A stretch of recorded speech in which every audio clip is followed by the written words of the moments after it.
Hi there, this is Ivan, and I want to show you how to play against the French and take down the French defense. So the French defense happens after a move e4, and black plays the move e5. So when e6, not e5, e6, this is the standard move, which is called the French defense, which arises in such a position. So always, whenever they play anything which stops on the sixth row, please always just remember to take up the center with the move d4. d4 is a very standard move to take up the center. At this point, most French players, if not all, most of them play the move d5 to fight back for the center. At this point, I want you to continue with a very beautiful move, which is putting the knight on c3. Get your knight on c3 and take it out. So having your knight on c3 will purely help you out. Just a little bit with my camera. We'll bring out your knight at this point, and you should expect these 5 moves.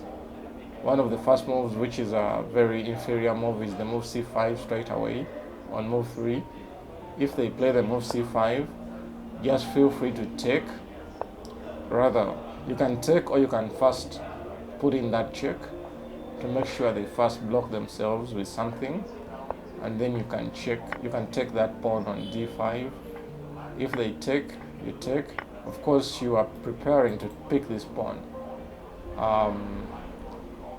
If they don't care about that pawn, you always pick it. But if they try to defend it by pushing it, feel free to first put in a check. You'll always find that pawn very vulnerable. You can now bring out your knight out of danger and also defend that pawn. If they choose to bring their queen into the fight, feel free to bring your knight to h3. Why? You bring your knight to attack the queen and the bishop. So if they try to fight back, just take everything and bring in your knight. This should be winning for white. So yes, coming back to this position, we've seen the inferior move c5. c5 is an inferior move. Another move you can watch out for here is the move knight to f6, a very standard move which you always find in the French lines. This is the classical variation of the French defense. Feel free to kick away that knight and have a beautiful game. Defend your center, because they're always going to play this move c5, fighting back for the center. Feel free to develop your pieces, and everything will be pretty standard. Chase away that queen, and you can always have your center and everything intact. And try to harass that queen if they ever try to leave it out. So at this point, white should be having also a very beautiful game, strong center, and I believe it's an advantage for white. So let's see another line. Another move you should expect in this position is the move d takes e4. d takes e4 is an interesting move which you should expect. D takes e4. Whenever they take this, just feel free to take the pawn back. And in such systems, this is the Rubinstein variation of the French defense. Whenever they just take that pawn, take with your knight, and you can feel free to take up all these, whatever they do, and have a very standard system. Please remember that if they ever forget to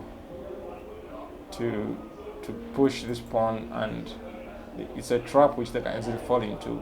For example, if white just continues with black just continues with such a move, they lose their queen with a standard move here, and the queen falls and in such positions.